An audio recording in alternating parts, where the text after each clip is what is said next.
Será que você está um pouco frustrado com os rumos da sua vida?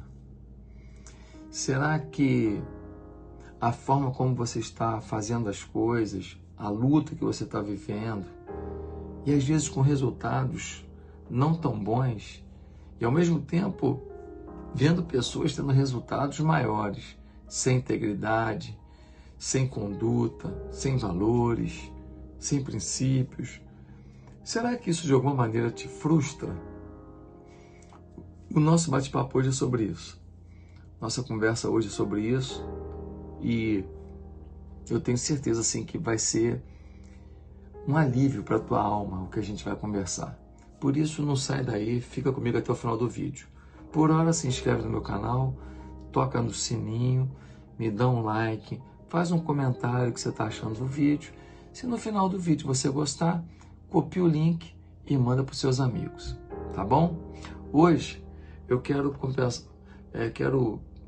pensar com você no texto de Provérbios 23, verso 17.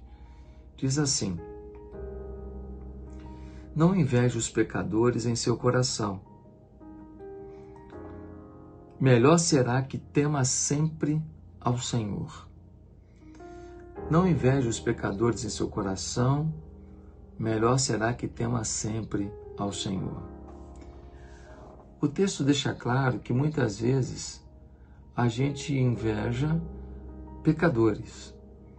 O que o texto está dizendo é que a gente passa a ter inveja de gente que faz coisa errada, de gente que comete crimes, de gente que não é respeitoso, de gente que não é amoroso, de gente que não é legal, de gente que não é agradável, de gente que não é do bem. O texto deixa claro que muitas vezes nós acabamos tendo inveja. Por quê? A gente tem inveja do pecador porque, de alguma maneira, quando a gente leva uma vida boa, uma vida legal, uma vida respeitando os outros, a nossa expectativa é que as portas se abram. A nossa expectativa é que tudo dê certo. A nossa expectativa é que a gente prevaleça. A nossa expectativa é que a gente conquiste, que a gente avance, que a gente tenha vitória. Essa é a nossa expectativa. Se eu vivo uma vida legal, uma vida agradável, uma vida boa, eu espero que Deus me abençoe. É uma realidade.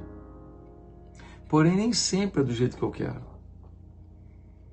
Nem sempre acontece o que eu quero, nem sempre acontece no tempo que eu quero, nem sempre acontece com quem eu quero, né? Aquela pessoa que queria casar com o fulano, ou queria casar com a fulana, tinha uma expectativa de casamento, e de repente aquilo acabou. O noivado desmoronou, o namoro desmoronou, e aí a pessoa fica um pouco frustrada porque não aconteceu o que queria com quem queria. E aí é nessas horas que a gente tem frustrações na vida, que a gente começa a olhar para o lado e fala: poxa, o outro ali não tem temor a Deus, mas está com dinheiro. O outro ali tem uma vida esquisita, uma vida suja, mas está com saúde. E eu estou com uma doença. O fulano ali não tem respeito pela esposa e os filhos fazendo tudo certo. E os meus filhos me dando trabalho. Então a gente começa a fazer um sistema comparativo. Um sistema comparativo que faz de alguma maneira a gente ter inveja daquilo que a gente vê na vida dos pecadores que a gente queria ter. O problema dessa avaliação é que ela é muito limitada, ela é muito restrita. Por quê? Porque o pecador, aquela pessoa que vive no pecado, aquela pessoa que não se rendeu a Jesus ainda, não se converteu, o pecador, ele pode estar curtindo muito o momento dele, mas ele está à beira do abismo o tempo inteiro. Por quê? Porque o pecado, em algum momento, ele vai te trazer uma consequência ruim. Pecado é semente ruim. Pecado é a comida de Satanás. Quando eu peco, eu estou alimentando o mal na minha vida. Então, aquele cara que ganha dinheiro desonesto, dinheiro com propina, ele está enriquecendo e comprando carro, e comprando apartamento, casa de praia, avião, helicóptero, ele está arrebentando. Mas um belo dia ele toma um tiro na cara, um belo dia ele vai preso, um belo dia ele é capa do jornal, um belo dia ele passa uma humilhação que ele nunca imaginou, um belo dia ele está dentro de uma cela, e lá dentro ele tem uma briga com alguém, ele é espancado. Um belo dia, os filhos dele se deterioram porque viram uma pessoa de uma conduta ruim. Um belo dia o casamento dele acaba. Um belo dia ele entra em conflito com a esposa por dinheiro e os 3 filhos, tudo que eles construíram de bonito se perde. Então, assim, a gente às vezes não percebe que a nossa avaliação sobre os pecadores, os que vivem no pecado, não se rendem, não se arrependem, não buscam a Deus, é restrita. E tem uma segunda coisa que a gente não pode esquecer. É que a vida tem fim na terra. Nós vamos partir. Todo mundo vai morrer ou Jesus vai voltar antes. E quando a gente morrer ou Jesus voltar, quem é pecador está condenado. Quem é pecador vai viver o que escolheu. Viveu fora da presença de Deus, vai continuar fora da presença de Deus.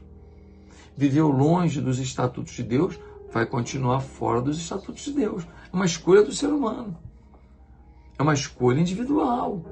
É um livre-arbítrio. A pessoa escolheu viver a sua vida pelo seu ego, pela sua vontade, longe dos propósitos de Deus. Quando morrer, vai continuar assim. O problema é que vai continuar assim sem nenhuma presença mais de Deus. O nome disso é inferno. No meio desse mundo louco que a gente vive, ainda existe algo maravilhoso.